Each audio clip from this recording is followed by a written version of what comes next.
My name is Carl Palmer. I am the CEO of the foundation, and of course, it's a pleasure to welcome you. Wish you a Merry Christmas. I'm doing that for 8 nights now with Nutcracker, so it's sort of quiet compared to that. There were huge numbers of people there. We're all over the place. I get to do an advertisement because I run this theater, and I need to tell those of you that don't know, half a dozen of you that don't know, that Miracle on 34th Street comes up 14th, 15th, and 16th of this month. Very entertaining, great fun. You don't want to miss it. They're building the set back there. In fact, this is part of the set from Nutcracker when the snow is going on, and we moved it up because they're building the set behind it. And we want to keep that from. And the stage will be a different color. It's painted gray right now because where the black is where the Marley was for all the ballet dancers. So you didn't know you were going to get all this information. History. It's good history. It's good. This is part of the 3 Days of Christmas and a joint effort between the city of Jonesboro and Arkansas State University and the Foundation of Arts, and trying to do something to start the holiday season together. The last piece of this will be the Christmas parade that starts at 7, they're shaking their heads, yes, 7 o'clock tomorrow night, so you don't want to miss that. And the mayor would have been here tonight and brought his entire entourage with him, of course, but he has the flu. So he didn't want to get any of you sick, and he stayed away. And they won't let him come to work because they don't want to, Christmas shaking your head, no. And so I get to pretend I'm the mayor right now and get to introduce Lucinda Hawksley, who is here thanks to the efforts of the College of Humanities and Social Sciences at ASU, who we thank. And she is the great, I can get this right, I think my hands, great granddaughter of Charles and Catherine Dickens. And this is the 200th anniversary of Charles Dickens' birthday. Actually, we're getting close to 201. It's February, if I remember correctly, that he was born in.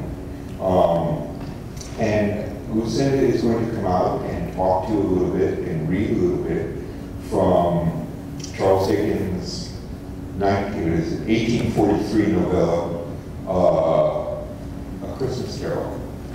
So if all of you would put your hands together, we'll get her to come out here.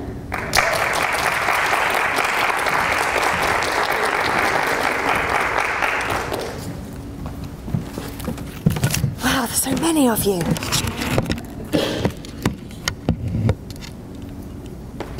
So, can you all hear me? Yes, this is working. That's working now.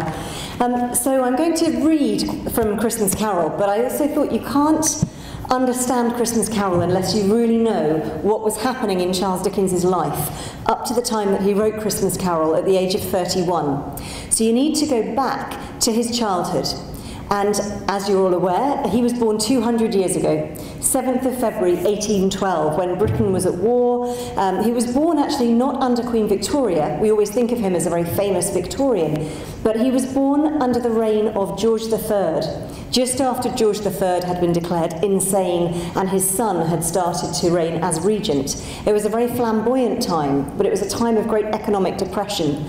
And Charles Dickens grew up in this great fear constantly, as all his siblings did, of ending up once again having to leave their home in the middle of the night, once again their father not being able to make the rent. And this was something that would plague Charles throughout his life, and one of the reasons that he became what we would call a workaholic is because so much of his childhood was spent in this kind of insecurity. So when he writes about poverty in the Cratchit family, he really, really knows what he's talking about because he lived through that as a child. He started to write an autobiography which was unpublished, it was left unfinished at his death, but it supplies a great deal of the childhood chapters in the first biography of Dickens that was written by his great friend John Forster. And in it he said that he remembered that they did not get on very well with the butcher or the baker, and they often had not too much to eat.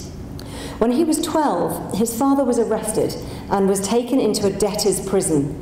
And in the keeping of the times, Charles's mother and all the younger siblings also went into the prison. And Charles, as the oldest boy in the family, was sent out to work. And he worked in a blacking warehouse, a factory that made a liquid called blacking that was used for all sorts of domestic uses in Victorian households. And he, at this time, did not know whether his father would ever be released from prison. So when Charles Dickens writes about the pinch of poverty and the fear that these families have, he really, really knew what he was talking about. So I'm going to start near the beginning of the book with the fact that we're in Scrooge's counting house, and Scrooge has already said to his nephew that he's not interested in Christmas. He doesn't want to spend Christmas with his nephew. Now, his nephew, as we will find out, is the only child of Scrooge's only sister, and she's died, so his nephew is his only blood relation still living, and he's just told him to get out, and he's not interested. His nephew left the room without an angry word notwithstanding. He stopped at the outer door to bestow the greetings of the season on the clerk, who, cold as he was warmer than Scrooge, for he returned them cordially. "There's another fellow," muttered Scrooge, who overheard him. "My clerk, 15 shillings a week and a wife and family talking about a merry Christmas. I'll retire to Bedlam." This lunatic, in letting Scrooge's nephew out, had let 2 other people in. They were portly gentlemen, pleasant to behold, and now stood, with their hats off, in Scrooge's office. They had books and papers in their hands and bowed to him. "Scrooge and Marley's, I believe," said one of the gentlemen, referring to his list. "Have I the pleasure of addressing Mr. Scrooge or Mr. Marley?" "Mr. Marley's been dead these 7 years, Scrooge replied. "He died 7 years ago this very night. Oh, we have no doubt his liberality is well represented by his surviving partner," said the gentleman, presenting his credentials. It certainly was, for they had been 2 kindred spirits. At the ominous word liberality, Scrooge frowned, shook his head, and handed the credentials back. "At this festive season of the year, Mr. Scrooge," said the gentleman, taking up a pen, "it's more than usually desirable that we should make some slight provision for the poor and destitute who suffer greatly at the present time. Many thousands are in want of common necessaries. Hundreds of thousands are in want of common comforts, sir." "Are there no prisons?" asked Scrooge. "There are plenty of prisons," said the gentleman, laying down the pen again. "Are the union workhouses?" demanded Scrooge. "Are they still in operation?" "They are still. I wish I could say they were not." "The treadmill and the poor law are in full vigour then?" said Scrooge. "Both very busy, sir." "Oh, I was afraid from what you said at first that something had occurred to stop them in their useful course," said Scrooge. "I'm very glad to hear it." "Under the impression that they scarcely furnish Christian cheer of mind or body to the multitude," returned the gentleman, "a few of us are endeavouring to raise a fund to buy the poor some meat and drink and means of warmth. We choose this time because it's a time of all others when want is keenly felt and abundance rejoices. What shall I put you down for?" "Nothing," Scrooge replied. "You wish to be anonymous?" "I wish to be left alone. Since you ask me what I wish, gentlemen, that's my answer. I don't make merry myself at Christmas, and I can't afford to make idle people merry. I help to support the establishments I've mentioned. They cost enough, and those who are badly off must go there. Many can't go there, and many would rather die." "If they would rather die," said Scrooge, "they'd better do it and decrease the surplus population." After he's finally relinquished his clerk, Bob Cratchit, and reluctantly allowed Bob to have the following day, Christmas Day, off work with a huge amount of complaining, he walks home. And when he gets home, he sees that the door knocker at his front door appears to be the head of Jacob Marley, his long-dead business partner. He thinks he must be feeling ill and imagining it. He goes home, goes up into his home and walks around trying to work out and get out of his head this image of Jacob Marley's face. "Humbug," said Scrooge, and walked across the room. After several turns, he sat down again. As he threw his head back in the chair, his glance happened to rest upon a bell, a disused bell, that hung in the room, and communicated for some purpose now forgotten with a chamber in the highest story of the building. It was with great astonishment and with a strange, inexplicable dread that as he looked, he saw the bell began to swing. It swung so softly in the outset that it scarcely made a sound, but soon it rang out loudly, and so did every bell in the house. The bells ceased as they had begun, together. They were succeeded by a clanking noise deep down below, as if some person were dragging a heavy chain over the casks in the wine merchant's cellar below. Scrooge then remembered to have heard that ghosts in haunted houses were described as dragging chains. The cellar door flew open with a booming sound, and he heard the noise much louder on the floors below, then coming up the stairs, then coming straight towards his door. "It's humbug still," said Scrooge. "I won't believe it." His colour changed, though, when, without a pause, it came on through the heavy door and passed into the room before his eyes. Upon its coming, the dying flame leapt up as though it cried, "I know him, Marley's ghost," and fell again. The same face, the very same, Marley, in his pigtail, usual waistcoat, tights and boots, the tassels on the latter bristling like his pigtail, and his coat skirts, and the hair upon his head. The chain he drew was clasped about his middle. It was long and wound about him like a tail, and it was made, for Scrooge observed it closely, of cash boxes, keys, padlocks, ledgers, deeds, and heavy purses wrought in steel. His body was transparent, so that Scrooge, observing him and looking through his waistcoat, could see the 2 buttons on his coat behind. Now the ghost tells Scrooge that he has come back to haunt him because ever since he died, he has been unable to get away from the terrible things he did in life. And he says to Scrooge, "The chain that I have forged, yours was the same length as this 7 years ago. Imagine all that extra that's been added in the last 7 years. Scrooge refuses to believe it's him. "Why do you doubt your senses?" "Because," says Scrooge, "a little thing affects them. A slight disorder of the stomach makes them cheats. You might be an undigested bit of beef, a blot of mustard, a crumb of cheese, a fragment of an underdone potato. There's more of the gravy than of grave about you, whatever you are." Scrooge was not much in the habit of cracking jokes, nor did he feel in his heart by any means waggish then. The truth is that he tried to be smart as a means of distracting his own attention and keeping down his terror. "At this time of the rolling year," the spectre said, "I suffer most. Why did I walk through crowds of fellow beings with my eyes turned down, and never raise them to that blessed star which had led the wise men to their poor abode? Were there no poor homes to which its light would have conducted me?"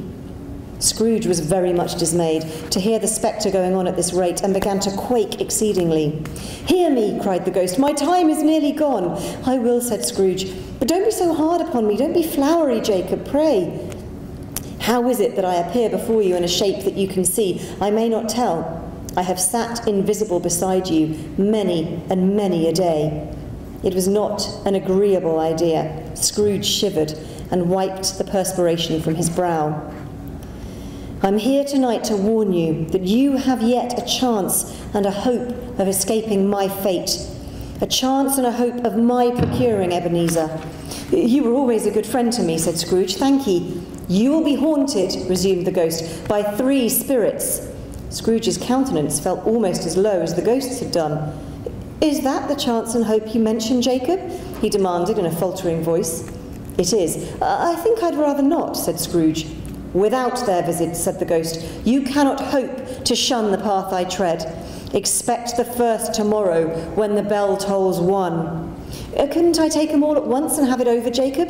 hinted Scrooge. "Expect the second on the next night at the same hour, the third upon the next night when the last stroke of 12 ceased to vibrate.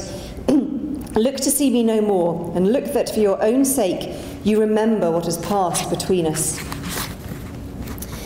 Now Scrooge spends a very, very uncomfortable night, and he keeps convincing himself it's not going to happen. And then he's visited by an apparition that's described as being like a bright light. He can't really tell exactly what it is, but it's a light that hurts his eyes. And the Spirit says to him, "Rise and walk with me." It would have been in vain for Scrooge to plead that the weather and the hour were not adapted to pedestrian purposes, that the bed was warm and the thermometer a long way below freezing, that he was clad but lightly in his slippers, dressing gown and nightcap, and that he had a cold upon him at that time. The grasp, though gentle as a woman's hand, was not to be resisted. He arose, but finding that the Spirit made towards the window, clasped his robe in supplication. "I'm a mortal," Scrooge remonstrated, "and liable to fall." "Bear but a touch of my hand there," said the Spirit, laying it upon his heart, "and you shall be upheld in more than this." As the words were spoken, they passed through the wall and stood upon an open country road, with fields on either hand. The city had entirely vanished. Not a vestige of it was to be seen. The darkness and mist had vanished with it, for it was a clear, cold winter day, with snow upon the ground. "Good heaven," said Scrooge, clasping his hands together as he looked about him. "I was bred in this place. I was a boy here." The Spirit gazed upon him mildly. "Your lip is trembling," said the ghost. "And what is that upon your cheek?" Scrooge muttered with an unusual catching in his voice that it was a pimple, and begged the ghost to lead him where he would. "You recollect the way?" cried the Spirit. "Remember it," cried Scrooge with fervour. "I could walk it blindfold." And the ghost takes him along a familiar walk until they come to a school. "The school is not quite deserted," said the ghost. "A solitary child, neglected by his friends, is left there still." Scrooge said he knew it, and he sobbed. This first ghost, the ghost of Christmas past, and when Scrooge says, "Are you long past?" he says, "I'm from your past," takes him back to see his sister, and we discover about the fact that this sister, who, as the ghost points out, was the mother of the nephew Scrooge had rejected, was his much-loved sister, the sister who spoke to their father about him and allowed Scrooge to come home, who was very kindly and adored him. They then leave the school and they head off to another part of the city, another part of Scrooge's life. The ghost stopped at a certain warehouse door and asked Scrooge if he knew it. "Know it," said Scrooge, "I was apprenticed here." They went in. At the sight of an old gentleman in a Welsh wig sitting behind such a high desk that if he'd been 2 inches taller he must have knocked his head against the ceiling, Scrooge cried in great excitement, "Why, it's old Fezziwig, bless his heart, it's Fezziwig alive again." Old Fezziwig laid down his pen and looked up at the clock which pointed to the hour of 7. He rubbed his hands, adjusted his capacious waistcoat, laughed all over himself, from the shows to his organ of benevolence, and cried out in a comfortable, oily, rich, fat, jovial voice, "Yo-ho there, Ebenezer, Dick!" Scrooge's former self, now grown a young man, came briskly in, accompanied by his fellow apprentice. "Dick Wilkins, to be sure," said Scrooge to the ghost. "Bless me, yes, there he is. He was very much attached to me, was Dick. Oh, dear, dear." "Yo-ho, my boys," said Fezziwig. "No more work tonight. Christmas Eve, Dick." "Christmas, Ebenezer. Let's have the shutters up," cried old Fezziwig, with a sharp clap of his hands, "before a man can say Jack Robinson." You wouldn't believe how those two fellows went at it. They charged into the streets with the shutters, 1, 2, 3, had 'em up in their places, 4, 5, 6, barred 'em and pinned 'em, 7, 8, 9, and came back before you could have got to 12, panting like racehorses. "Hully-ho," cried old Fezziwig, skipping down from the high desk with wonderful agility. "Clear away, my lads, and let's have lots of room here." What they're clearing away for was the party that the Fezziwigs would have, and this is reminiscent of the kind of Christmases that Charles Dickens remembered with his parents, John and Elizabeth, who were great fun-loving people and enjoyed their parties. One of my favourite descriptions is of Mrs. Fezziwig, who Dickens described as one vast, substantial smile. Scrooge looks back to this time with Fezziwig as being one of great happiness and great simplicity and great delight.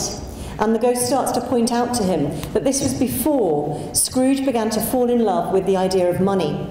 And at this time, Scrooge is in love. He's in love with a young woman named Belle. He dances with her at the ball and he's just fantastically happy. And then the ghost takes him back again to the time when Belle rejects him, when she has decided that he has fallen in love with another idol, the idol of money that has supplanted her in his affection. And Scrooge cries when he sees this, and he can't bear to see any more, and he yells at the ghost to leave him alone. Eventually, he takes an extinguisher and holds it over the ghost's head until the light completely disappears. And then he falls asleep, and when he wakes, he hears the clock chiming again. and he leaves his bedroom and goes out towards the sitting room. It was his own room, there was no doubt about that, but it had undergone a surprising transformation. The walls and ceiling were so hung with living green that it looked a perfect grove, from every part of which bright gleaming berries glistened. The crisp leaves of holly, mistletoe and ivy reflected back the light, as if so many little mirrors had been scattered there, and such a mighty blaze went roaring up the chimney as that dull petrification of a hearth had never known in Scrooge's time, or Marley's, or for many and many a winter season gone. In easy state upon this couch there sat a jolly giant, glorious to see, who bore a glowing torch and held it up, high up, to spread its light on Scrooge as he came peeping round the door. "Come in," exclaimed the ghost. "Come in and know me better, man." Scrooge entered timidly and hung his head before this spirit. He was not the dogged Scrooge he'd been, and although the spirit's eyes were clear and kind, he did not like to look at them. "I am the ghost of Christmas present," said the spirit. "Look upon me." Scrooge reverently did. "You've never seen the like of me before," exclaimed the spirit. "Never," Scrooge made answer to it. "Have never walked forth with the younger members of my family, meaning, for I am very young, my elder brothers born in these later years," pursued the phantom. "I don't think I have," said Scrooge. I'm afraid I've not. Have you had many brothers, spirit?" "More than 1,800, said the ghost. "A tremendous family to provide for," muttered Scrooge. The ghost of Christmas present rose. "Spirit," said Scrooge submissively, "conduct me to where you will. I went forth last night on compulsion, and I learned a lesson which is working now. Tonight, if you have aught to teach, let me profit by it."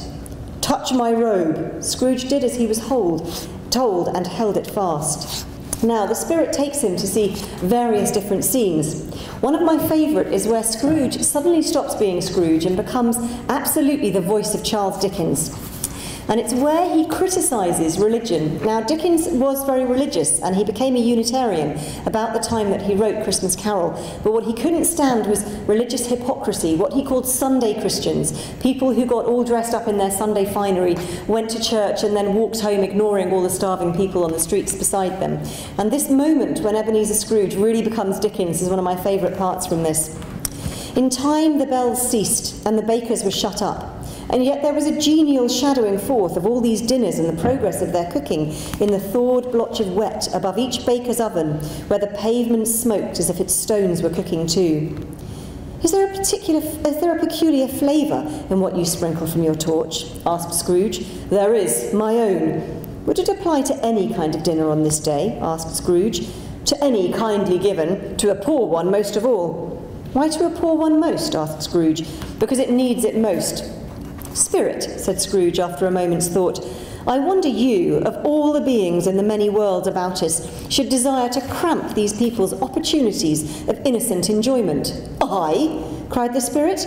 "You would deprive them of their means of dining every 7th day, often the only day on which they can be said to dine at all," said Scrooge. "Wouldn't you?" "I?" cried the spirit.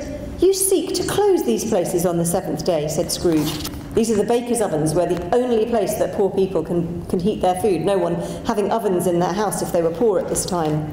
"You seek to close these places on the 7th day, said Scrooge, "and it comes to the same thing." "I seek," exclaimed the spirit. "Forgive me if I'm wrong. It's been done in your name, or at least in that of your family," said Scrooge. "There are some upon this earth of yours," returned the spirit, "who lay claim to know us, and who do their deeds of passion, pride, ill will, hatred, envy, bigotry, and selfishness in our name, yet who are as strange to us and all their kith and kin as if they had never lived. Remember that, and charge their doings on themselves, not on us." Scrooge is then taken by the ghost to the Cratchit's house. Now, the Cratchits being the family of his clerk, Bob Cratchit.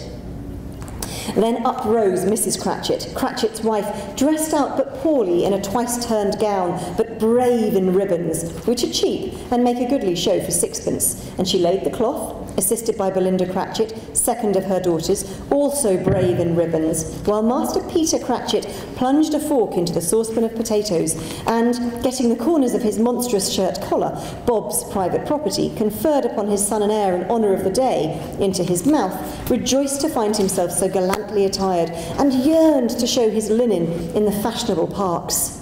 And now 2 smaller Cratchits, boy and girl, came tearing in, screaming that outside the baker's they'd smelt the goose and known it for their own. And the slow potatoes, bubbling up, knocked loudly at the saucepan lid to be let out and peeled. "What has ever got your precious father then?" said Mrs. Cratchit, "and your brother Tiny Tim, and Martha weren't half as late last Christmas Day by half an hour." "Here's Martha, mother," said a girl, appearing as she spoke. "Here's Martha, mother," cried the 2 young Cratchits. "Hurrah, such a goose, Martha." "Why, bless your heart alive, my dear, how late you are," said Mrs. Cratchit, kissing her a dozen times. "We'd a deal of work to finish up last night," replied the girl. "Had to clear away this morning." "Well, never mind, so long as you come," said Mrs. Cratchit. "Sit ye down before the fire and have a warm." "No, no, there's father coming," cried the 2 young Cratchits, who were everywhere at once. "Hide, Martha, hide!" So Martha hid herself, and in came Bob, and of Tiny Tim upon his shoulder. Alas for Tiny Tim, he bore a little crutch, and had his limbs supported by an iron frame. "Well, where's our Martha?" cried Bob Cratchit, looking round. "Not coming," said Mrs. Cratchit. "Not coming," said Bob, with a sudden declension in his high spirits. "Not coming on Christmas Day." Martha didn't like to see him disappointed, even if it were only in joke, so she came out prematurely from behind the closet door and ran into his arms. Now Scrooge is highly affected by seeing the Cratchits' Christmas dinner, which is, to his mind, incredibly meagre, but they're all talking about it as if it's a feast fit for kings. And he's very, very taken with the sight of Tiny Tim. Now, Bob Cratchit, at the very end of the dinner, proposes a toast. And he proposes it to the founder of the feast being Mr. Scrooge. And his wife is absolutely furious, and she starts to protest against this. And Bob says, "Not in front of the children, my dear." And so she agrees to raise a glass to Mr. Scrooge. And Scrooge, of course, hears all of this. And then Bob proposes a Merry Christmas to us all, my dears. And he realises that this is what he's missing out on, a proper family Christmas. And he says to the ghost, "Please, tell me, is Tiny Tim going to live?" And the spirit says, "Not if things continue as they are." And when Scrooge says, "Why does this have to happen?" the ghost echoes back to him his own words. Are there no prisons? Are there no workhouses? And Dickens was wanting his readers to realise that they were the people who asked that kind of question. The middle and upper class readers who could afford to buy books, who could afford lovely family Christmases, were the kind of people who believed that the poor should just go to the poorhouse. They should be in the workhouse. Why should we care about them? Being poor was a crime in Charles Dickens's time. And Scrooge is desperate to be able to change Bob's life. Then the ghost takes him to his nephew Fred's house, and Scrooge gets totally caught up in all the games that are happening and how happy they are and how much Fred and his nephew are in love with each other. And the ghost says it's time to go, and Scrooge says, please, there's a new game. Can't we stay and watch it? It was a game called Yes and No, where Scrooge's nephew had to think of something, and the rest must find out what, he only answering to their questions yes or no. The brisk fire of questioning elicited from him that he was thinking of an animal, a live animal, rather a disagreeable animal, a savage animal, an animal that growled and grunted sometimes, and talked sometimes, and lived in London, and walked about the streets, and wasn't made a show of, and wasn't led by anybody, didn't live in a menagerie, and was never killed in a market. It was not a horse, or an ass, or a cow, or a bull, or a tiger, a dog, pig, cat, or bear. At every fresh question that was put to him, his nephew burst into a fresh roar of laughter, and was so inexplicably tickled that he was obliged to get up off the sofa and stamp. At last, the plump sister, falling into a similar state, cried out, "I've found it out! I know what it is, Fred, I know what it is!" "What is it?" cried Fred. "It's your Uncle Scrooge!" Which indeed it was. Now, Scrooge starts joining in the games as if they can see him. He starts running around the room with them, laughing at the jokes, and the ghost is really pleased to see this. And then he starts to fade away, and Scrooge notices it. He says, "A spirit's life so short." "My life upon this globe is very brief," replied the ghost. "It ends tonight." "Tonight!" cried Scrooge. "Tonight at midnight. Hark, the time is drawing near." The chimes were ringing 11:15 at that moment. "Forgive me if I'm not justified in what I ask," said Scrooge, looking intently at the spirit's robe, "but I see something strange not belonging to yourself protruding from your skirts. Is it a foot or a claw?" It might be a claw for the flesh there is upon it, was the Spirit's sorrowful reply. Look here. From the foldings of its robe it brought 2 children, wretched, abject, frightful, hideous, miserable. They knelt down at its feet and clung upon the outside of its garment. They were a boy and a girl, yellow, meagre, ragged, scowling, wolfish, but prostrate too in their humility, where graceful youth should have filled their features out and touched them with its freshest tints. A stale and shriveled hand like that of age had pinched and twisted them and pulled them into shreds. Scrooge started back appalled. Having them shown to them in this way, he tried to say they were fine children, but the words choked themselves. Spirit, are they yours? Scrooge could say no more. They are man's, said the Spirit, looking down upon them, and they cling to me. This boy is ignorance, this girl is want. Beware them both, and all of their degree, but most of all beware this boy, for on his frown I see that which is written, doom, unless the writing be erased.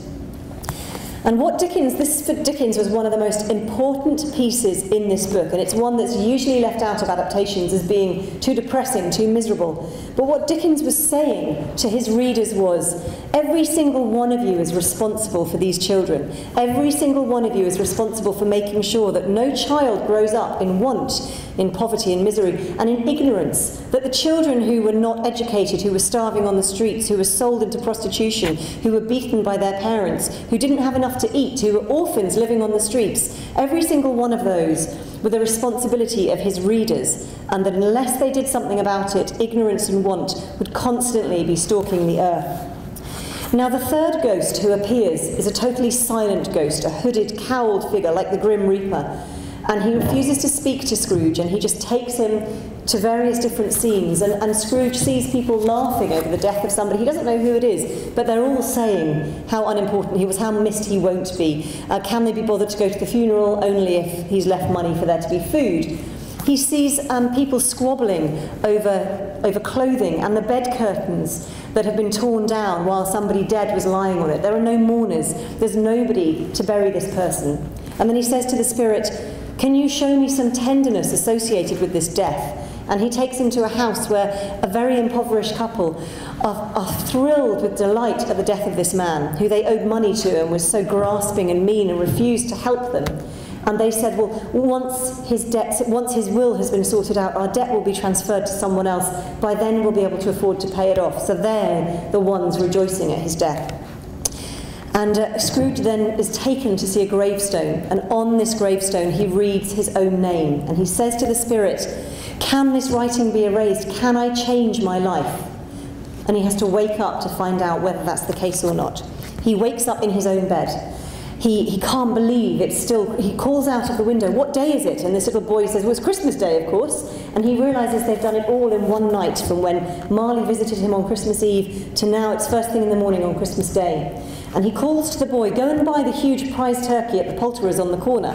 And he pays the boy, and he pays a cabman handsomely, and he has them take it to the Cratchit's house. And he says it's twice as big as Tiny Tim. He's had a total conversion. He wants to change everything. So the last piece I'm going to read to you is Scrooge's conversion and the happy ending, which we all love, of A Christmas Carol. Shaving was not an easy task, for his hand continued to shake very much, and shaving requires attention, even when you don't dance while you're at it. But if he'd cut the end of his nose off, he would have put a piece of sticking plaster over it and been quite satisfied. He dressed himself all in his best, and at last got out into the streets. The people were by this time pouring forth, as he'd seen them, with the ghost of Christmas present. Scrooge regarded everyone with a delighted smile. He looked so irresistibly pleasant that 3 or 4 good-humoured fellows said, "Good morning, sir, a Merry Christmas to you." And Scrooge said often afterwards that of all the blithe sounds he'd ever heard, those were the blithest in his ears. He'd not gone far when, coming on towards him, he beheld the portly gentleman who'd walked into his counting-house the day before and said, "Scrooge and Marley's, I believe." It sent a pang across his heart to think how this old gentleman would look upon him when they met, but he knew what path lay straight ahead, and he took it. "My dear sir," said Scrooge, quickening his pace and taking the old gentleman by both his hands. "How do you do? I hope you succeeded yesterday. It was very kind of you. A Merry Christmas to you, sir." "Mr. Scrooge?" "Yes," said Scrooge, "that's my name, and I fear it may not be pleasant to you. Allow me to ask your pardon, and will you have the goodness," here Scrooge whispered in his ear. "Lord bless me," cried the gentleman, as if his breath were gone. "My dear Mr. Scrooge, are you serious?" "If you please," said Scrooge, "not a farthing less. A great many back payments are included in it, I assure you. Will you do me that favour?" "My dear sir," said the other, shaking hands with him, "I don't know what to say to such munificent—" "Don't say anything, please," retorted Scrooge. "Come and see me. Will you come and see me?" "I will," cried the old gentleman, and it was clear he meant to do it. "Thank you," said Scrooge. "I'm much obliged to you. I thank you 50 times. He went to church and walked about the streets and watched the people hurrying to and fro, patted children on the head and questioned beggars, looked down into the kitchens of houses and up to the windows, and found that everything could yield him pleasure. He'd never dreamed that any walk, that anything, could give him so much happiness. In the afternoon he turned his steps towards his nephew's house. He passed the door a dozen times before he had the courage to go up and knock, but he made a dash and did it. "Is your master at home, my dear?" said Scrooge to the girl. "Yes, sir." "Where is he, my love?" said Scrooge. "He's in the dining room, sir, along with mistress. I'll show you up." "Thank you, he knows me," said Scrooge, with his hand already on the dining room lock. "I'll go in here, my dear." He turned it gently and sidled his face in around the door. They were looking at the table, which was spread out in great array, for these young housekeepers are always nervous on such points. "Fred?" said Scrooge. "Why, bless my soul," cried Fred. "Who's that?" "It's I, your Uncle Scrooge. I've come to dinner. Will you let me in, Fred?" Let him in. It's a mercy he didn't shake his arm off. He was at home in 5 minutes. Nothing could be heartier. His niece looked just the same. So did Topper when he came. So did the plump sister when she came. Wonderful party, wonderful games, wonderful unanimity, wonderful happiness. But he was early at the office the next morning. Oh, he was early there. If he could only be first and catch Bob Cratchit coming late. That was the thing he'd set his heart upon. And he did it. The clock struck 9, no Bob. 1:15, no Bob. He was a full 18 minutes and a half behind his time. Scrooge sat with his door wide open that he might see him come in. His hat was off before he opened the door, his comforter too. He was on his stool in a jiffy, driving away with his pen as if he were trying to overtake 9 o'clock. "Hello," growled Scrooge in his accustomed voice, as near as he could feign it. "What do you mean by coming here at this time of day?" "I'm very sorry, sir," said Bob. "Very sorry, I'm behind my time." "You are," said Scrooge. "Yes, I think you are. Step this way, if you please." "It's only once a year, sir," pleaded Bob, appearing from the tank. "It shan't be repeated. I was making rather merry yesterday, sir." "Now, I'll tell you what, my friend," said Scrooge. "I am not going to stand this sort of thing any longer, and therefore," he continued, leaping from his stool and giving Bob such a dig in the waistcoat that he staggered backwards, "therefore, I'm about to raise your salary." Bob trembled and got a little nearer to the ruler. He had a momentary idea of knocking Scrooge down with it, holding him, calling to the people to come and help him bring a straight waistcoat. "A Merry Christmas, Bob," said Scrooge, with an earnestness that could not be mistaken, as he clapped him on the back. "A merrier Christmas, Bob, my good fellow, than I've given you for many a year. I'll raise your salary and endeavour to assist your struggling family, and we'll discuss your affairs this very afternoon over a Christmas bowl of smoking bishop. Make up the fires and buy another coal scuttle before you dot another I, Bob Cratchit." Scrooge was better than his word. He did it all, and infinitely more. And to Tiny Tim, who did not die, he was a second father. He became as good a friend, as good a master, and as good a man as the good old city knew, or any other good old city, town or borough in the good old world.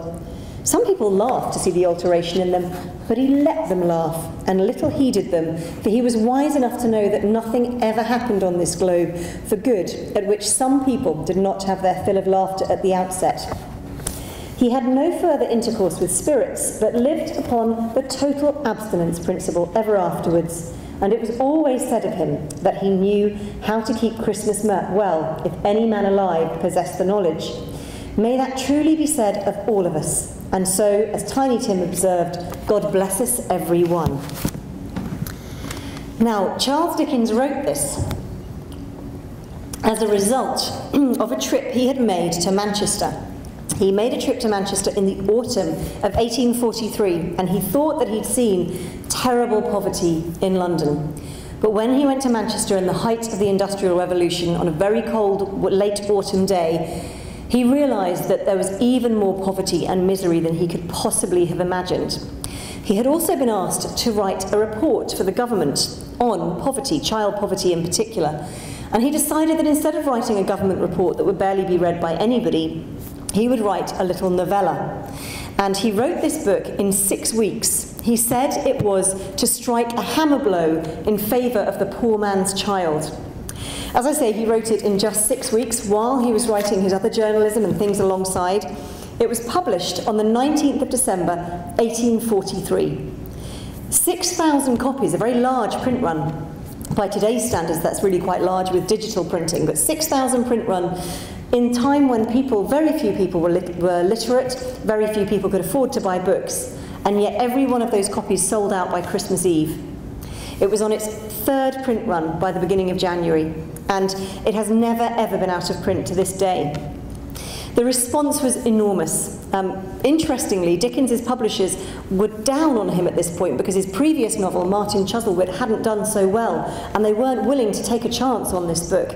So Dickens almost self-published this. He paid for all the printing and the illustration costs. It was a very bad move on the part of his publishers because shortly afterwards he left them for another publisher because they hadn't had any confidence in him.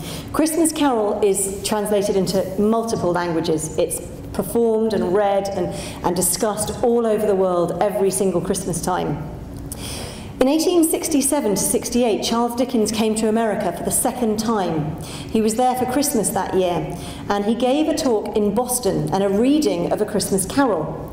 Now, a factory owner from Chicago came to this talk. He travelled right across America, and you can imagine, I'm sure you know what Chicago winters are like, travelling from Chicago in the depths of winter to hear Charles Dickens give this talk. Now, this factory owner was a bit of a Scrooge. He treated his workers very badly. They did not have Christmas Day off, as was not necessarily the norm at that time, and he was a very harsh taskmaster and a poor payer. He had a Scrooge-like conversion. In Boston, he went back to Chicago and he announced that every year from then on, all his factory workers would have the 25th of December off, and that every family who worked for him would receive a Christmas turkey. So this story has continued to change the lives of people. I'm sure many of you have seen film adaptations or plays, performances, musicals. It's the best, I think, of Dickens's Christmas books. He wrote 5 Christmas books, but this, to me, is absolutely the best, and I think it's because he wrote it from the heart. So when you're reading it this year or watching it on TV, do remember how much Dickens wanted to change the world with this book, and do spread the message of A Christmas Carol. Thank you very much for listening, and if you have any questions, I'm very happy to answer them. Does anybody have a question? Who's going to be brave and ask a question? Yes? You had 5 books. What are the other 4? Cricket on the Hearth, The Battle of Life, The Haunted Man, a new one would escape me. Gosh, which have I said? The Chimes. And they were all written very much as commercial ventures. You can buy them there's a book that's published called The Christmas Stories. In that there are lots of his short stories as well that he wrote every year for the magazines that he edited. So he wrote many, many Christmas stories, but this is, for my mind, the best of all of them. The others are very much Victorian, sentimental, quite twee, if you use that word in America, I don't know if you do. And I think it's because they were written because people wanted another Christmas Carol. And they were very popular in their own time, but this one to me is the one that truly stands the test of time. And I think that's why none of the others have been successful as books or plays. Or, they're just not as, to me, they're not nearly as good. What is your favourite film adaptation of it? I like the Alistair Sim version. I can't remember what year that was, but actually I thought the Disney version recently was really good. I don't know if you've seen it. I'm not necessarily a huge fan of Disney, and I was extremely worried when I heard that they'd done a version. And I thought they did a really good job because they kept it very close to the original text. Ignorance and want are in there, and they're not Disney-fied at all. In fact, they're very frightening. And I think that they did an excellent job. I was really impressed with it. If you haven't seen it, it's not suitable for small children. It really isn't. It's really quite frightening. My 10-year-old nephew just about coped with it, but I think he was really quite scared. So I wouldn't recommend very small children watch it. But I think it's a really good adaptation. But to be honest, it's so hard to say because the Patrick Stewart one is really good. The former director of the Dickens Museum, very sadly no longer alive, a wonderful young man called Andrew Xavier, he used to tell everyone that they had to watch the Muppet Christmas Carol, because he said it was so true to the text, and it's true. And every year at the Dickens Museum then we used to play the Muppet Christmas Carol, because lots of children were brought to the house with their parents, and it was wonderful. They were all enchanted by it. Does anybody else have a question? Yes? How extensive over time has been the result of his bringing to the attention of everyone the plight of the people in poverty. Some things that I've read, especially the workhouse that was in Oliver Twist, was recently torn down. No, it hasn't been torn down yet. Oh. We've been trying to save it. It's got a reprieve, but we're still waiting to hear. There's another appeal been launched, but yes, it's in danger. Well, he actually was amazingly effective, because Dickens also campaigned as a journalist, and what many people don't realise is that he wrote journalism every day of his working life. So he constantly campaigned for things like health reform, education reform, poor law reform, prison reform. Sanitation reform was one of his big themes. One of his brothers was a sanitary engineer, and Dickens wrote government reports with him and really understood about the connection between poor sanitation and the death of particularly poor families and children and elderly people in particular. He campaigned to fundraise for hospitals, and in fact many of the things that we take for granted in Britain today and elsewhere in the world as well when it comes to legislation were really affected by Dickens's works. The Factory Act, that first of all limited working hours for women and children only to 12 hours a day, then to 10 hours a day, and eventually went through all the unions and men and women being given fair working hours, laws about child labour. All these things stemmed from Dickens's campaigning. Health and safety, which I don't know if it's the same here, everybody jokes about in Britain, and says what a pain in the neck it is. But believe me, if you'd worked in a Victorian mine or factory and a health and safety officer had come in, you would have thought all your Christmases had come at once. I mean, it was desperately, desperately needed. And Dickens would do things like go to the mines. There was a mine disaster. He went and investigated and wrote a furious article about the treatment of workers and the use of child labour, and this brought it to people's attention. Dickens often said that he didn't necessarily find the cause, but when someone came to him with a plea, he would write about it and become very passionately involved. And because he knew that it was because he was so famous, he had that power. So he would take on other people's ideas and help them promote those ideas. Many of the things that we take for granted in everyday life are down, in Britain with a free health service, the welfare system, all those kind of things, prison reform, all came from Dickens's writing. He wasn't the only one. There were many reformers at the time who he worked alongside, but he was one of the people who helped to bring about changes. And luckily the workhouses were finally gone, not in his lifetime, but by the end of the 19th century. There was one person in front who wanted to ask something. She's doing a project on the book at school, and she needs to know the actual medical condition that Tiny Tim has. Well, there's not a specific medical condition because they didn't really know, but Tiny Tim, you can tell your teacher this and be impressed, was based on Charles Dickens's nephew, Henry Burnett, who was the child of his only older sibling. There were 8 Dickens children in total, 6 of whom made it to adulthood. And his oldest sister, Frances, who he absolutely adored, and is indeed the original of Little Fan, Scrooge's adored younger sister in this book, whereas this was Charles' older sister. She had 2 children, and one of them, Henry, was incredibly ill, and it's not specified what he suffered from. He obviously had some kind of curvature of the spine, perhaps some kind of cerebral palsy, but we just don't know. But he was suffering a great deal physically throughout his childhood. And his mother, Frances, died at the age of 38 of tuberculosis. And Tiny Tim, little Henry, died shortly after she did, and they're buried in the same grave together. If you want to look online, it's Highgate Cemetery in London. They might tell you more there, but it's a very famous cemetery in London. And Charles Dickens was desperate to try and save them both. He paid something like 4 doctors to try and save his sister, but tuberculosis, consumption as it was called then, was, once it got hold, was absolutely fatal. So we don't know for certain what he suffered from. You might find on the internet people who've diagnosed it, but there is no actual diagnosis. So That's as much as... If you tell them that and your teacher isn't impressed, she or he is just not likely to be pleased by anything. Is that it? Yes, sorry. I'm curious, how many of your family members are also interested in literature and have pursued that as a career? I'm the only writer in the family, actually. There's a lot of people who've worked in publishing, but mainly on the publishing side, editorial or production. Sorry, this microphone is really popping. There's a lot of actors in the family, and Dickens was desperate to be an actor. That's what he wanted to be as a young man. He never really planned on becoming a famous novelist. He wanted to be another Shakespeare, acting and writing plays. And there's lots of those. My cousin Gerald is currently in New Jersey, off to Atlantic City tomorrow to perform. He's an actor, and he does he's actually my father's cousin, but he's closer to me in age, and he does one-man show on Dickens. One of my cousins, Harry Lloyd, is quite famous here, I think. He was in Game of Thrones on Sky Atlantic. He's been in all sorts of things. All my American undergraduate students fancy the pants off him and constantly look him up on Wikipedia and discover we're related and ask for his autograph. He's really doing very well. And he was... Did you see The Great Expectations? Did they show it on PBS? The recent one, the BBC production. Did you see that? He played Herbert Pocket in that. So he played young Dennis Thatcher in The Iron Lady, if you've seen that film about Maggie Thatcher. So, and there's lots of actors, but as I say, there's no other writers of this generation. Monica Dickens, who was a great-granddaughter of Charles Dickens, so 2 generations above me, she was a very famous writer. And she died in I think it was 92. She actually lived in America because her husband was American.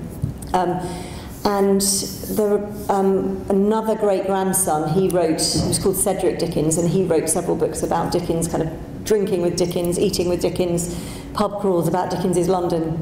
But that's it. Till my niece gets out of school and university.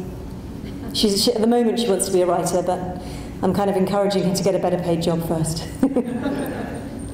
Well, thank you all very much, and enjoy your evenings, and I hope this has made you feel Christmassy.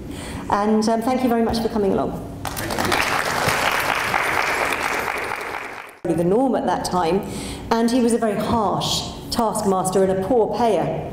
He had a Scrooge-like conversion in Boston. He went back to Chicago and he announced that every year from then on, all his factory workers would have the 25th of December off, and that every family who worked for him would receive a Christmas turkey. So this story has continued to change the lives of people. I'm sure many of you have seen film adaptations or plays, performances, musicals. It's the best, I think, of Dickens's Christmas books. He wrote 5 Christmas books, but this, to me, is absolutely the best. And I think it's because he wrote it from the heart. So when you're reading it this year or watching it on TV, do remember how much Dickens wanted to change the world with this book, and do spread the message of A Christmas Carol. Thank you very much for listening, and if you have any questions, I'm very happy to answer them. Does anybody have a question? Who's going to be brave and ask a question? Yes? He had 5 books. What are the other 4? Cricket on the Hearth, The Battle of Life, The Haunted Man, a new one would escape me. Gosh, which have I said? The Chimes. And they were all written very much as commercial ventures. You can buy them there's a book that's published called The Christmas Stories. In that there are lots of his short stories as well that he wrote every year for the magazines that he edited. So he wrote many, many Christmas stories, but this is, for my mind, the best of all of them. The others are very much Victorian, sentimental, quite twee, if you use that word in America, I don't know if you do. And I think it's because they were written because people wanted another Christmas Carol. And they were very popular in their own time, but this one to me is the one that truly stands the test of time. And I think that's why none of the others have been successful as books or plays. Or, they're just not as, to me, they're not nearly as good. What is your favorite film adaptation of it? I like the Alistair Sim version. I can't remember what year that was, but actually I thought the Disney version recently was really good. I don't know if you've seen it. I'm not necessarily a huge fan of Disney, and I was extremely worried when I heard that they'd done a version. And I thought they did a really good job because they kept it very close to the original text. Ignorance and want are in there, and they're not Disney-fied at all. In fact, they're very frightening. And I think that they did an excellent job. I was really impressed with it. If you haven't seen it, it's not suitable for small children. It really isn't. It's really quite frightening. My 10-year-old nephew just about coped with it, but I think he was really quite scared. So I wouldn't recommend very small children watch it. But I think it's a really good adaptation. But to be honest, it's so hard to say because the Patrick Stewart one is really good. The former director of the Dickens Museum, very sadly no longer alive, a wonderful young man called Andrew Xavier, he used to tell everyone that they had to watch the Muppet Christmas Carol because he said it was so true to the text, and it's true. And every year at the Dickens Museum then we used to play the Muppet Christmas Carol because lots of children were brought to the house with their parents, and it was wonderful. They were all enchanted by it. Does anybody else have a question? Yes? How extensive over time has been the result of his bringing to the attention of everyone the plight of the people in poverty. Some things that I've read, especially the workhouse that was in Oliver Twist, was recently torn down. No, it hasn't been torn down yet. Oh. We've been trying to save it. It's got a reprieve, but we're still waiting to hear. There's another appeal being launched, but yes, it's in danger. He actually was amazingly effective because Dickens also campaigned as a journalist, and what many people don't realise is that he wrote journalism every day of his working life. So he constantly campaigned for things like health reform, education reform, poor law reform, prison reform. Sanitation reform was one of his big themes. One of his brothers was a sanitary engineer, and Dickens wrote government reports with him and really understood about the connection between poor sanitation and the death of particularly poor families and children, elderly people in particular. He campaigned to fundraise for hospitals, and in fact many of the things that we take for granted in Britain today and elsewhere in the world as well when it comes to legislation were really affected by Dickens's works. The Factory Act that first of all limited working hours for women and children only to 12 hours a day, then to 10 hours a day, and eventually went through all the unions and men and women being given fair working hours, laws about child labour. All these things stemmed from Dickens's campaigning. Health and safety, which I don't know if it's the same here, everybody jokes about in Britain, and says what a pain in the neck it is. But believe me, if you'd worked in a Victorian mine or factory and a health and safety officer had come in, you would have thought all your Christmases had come at once. I mean, it was desperately, desperately needed. And Dickens would do things like go to the mines. There was a mine disaster. He went and investigated and wrote a furious article about the treatment of workers and the use of child labour, and this brought it to people's attention. Dickens often said that he didn't necessarily find the cause, but when someone came to him with a plea, he would write about it and become very passionately involved. And because he knew that it was because he was so famous, he had that power. So he would take on other people's ideas and help them promote those ideas. Many of the things that we take for granted in everyday life are down, in Britain with a free health service, the welfare system, all those kind of things, prison reform, all came from Dickens's writing. He wasn't the only one. There were many reformers at the time who he worked alongside, but he was one of the people who helped to bring about changes. And luckily the workhouses were finally gone, not in his lifetime, but by the end of the 19th century. There was one person in front who wanted to ask them. She's doing a project on the book at school, and she needs to know the actual medical condition that Tiny Tim has. Well, there's not a specific medical condition because they didn't really know, but Tiny Tim, you can tell your teacher this and be impressed, was based on Charles Dickens's nephew, Henry Burnett, who was the child of his only older sibling. There were 8 Dickens children in total, 6 of whom made it to adulthood. And his oldest sister, Frances, who he absolutely adored, and is indeed the original of Little Fan, Scrooge's adored younger sister in this book, whereas this was Charles' older sister. She had 2 children. And one of them, Henry, was incredibly ill, and it's not specified what he suffered from. He obviously had some kind of curvature of the spine, perhaps some kind of cerebral palsy, but we just don't know. But he was suffering a great deal physically throughout his childhood. And his mother, Frances, died at the age of 38 of tuberculosis. And Tiny Tim little Henry, died shortly after she did, and they're buried in the same grave together. If you want to look online, it's Highgate Cemetery in London. They might tell you more there, but it's a very famous cemetery in London. And Charles Dickens was desperate to try and save them both. He paid something like 4 doctors to try and save his sister, but tuberculosis, consumption as it was called then, was, you know, once it got hold, was absolutely fatal. So we don't know for certain what he suffered from. You might find on the internet people who've diagnosed it, but there is no actual diagnosis, so that's as much as... If you tell them that and your teacher isn't impressed, she or he is just not likely to be pleased by anything. Is that it? Yes, sorry. I'm curious, how many of your family members are also interested in literature and have pursued that as a career? I'm the only writer in the family, actually. There's a lot of people who've worked in publishing, but mainly on the publishing side, editorial or production. Sorry, this microphone is really popping.